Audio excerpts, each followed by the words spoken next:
Assalamualaikum warahmatullahi wabarakatuh. Perkenalkan, nama saya Gitu Rustika Sercin. Di sini saya sebagai moderator dari kelompok 6 yang beranggotakan 3 orang, yaitu Marlina Alwi sebagai pembicara 1 dan Clarissa Gola sebagai pembicara 2. Di sini kami akan mempresentasikan hasil PPT yang berkaitan dengan pembiayaan kesehatan di Indonesia.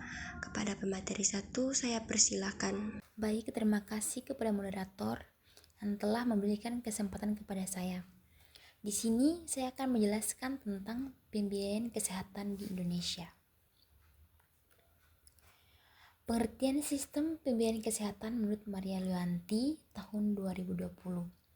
Mekanisme yang dirancang untuk mengumpulkan, mengelola, dan mengalokasikan dana guna memastikan akses masyarakat terhadap pelayanan kesehatan yang dibutuhkan.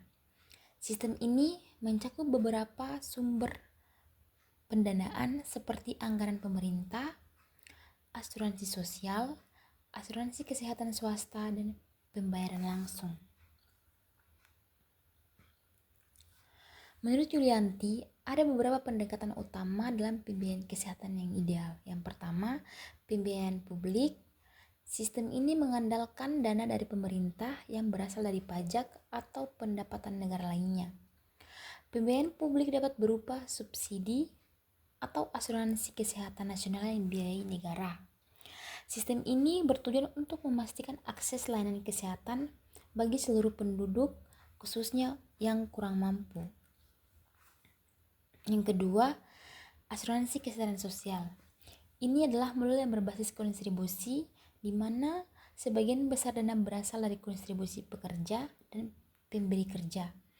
Negara biasanya berperan sebagai pengelola atau pengawas dalam sistem ini untuk memastikan bahwa seluruh pekerja mendapatkan akses ke layanan kesehatan. Berikut beberapa upaya pemerintah dalam membangun sistem pembiayaan kesehatan yang berkelanjutan.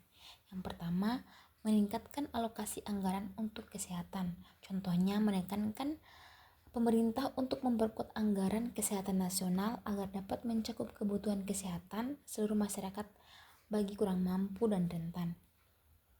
Yang kedua, mengembangkan skema asuransi kesehatan nasional, contohnya jaminan kesehatan nasional atau disingkat dengan JKN. Yang ketiga, mengembangkan sumber pendanaan alternatif, contohnya pemerintah mencari sumber pendanaan tambahan seperti dana hibah internasional atau pendapatan dari pajak kesehatan, misalnya pajak rokok atau minuman beralkohol yang dapat dialokasikan khususnya untuk sektor kesehatan.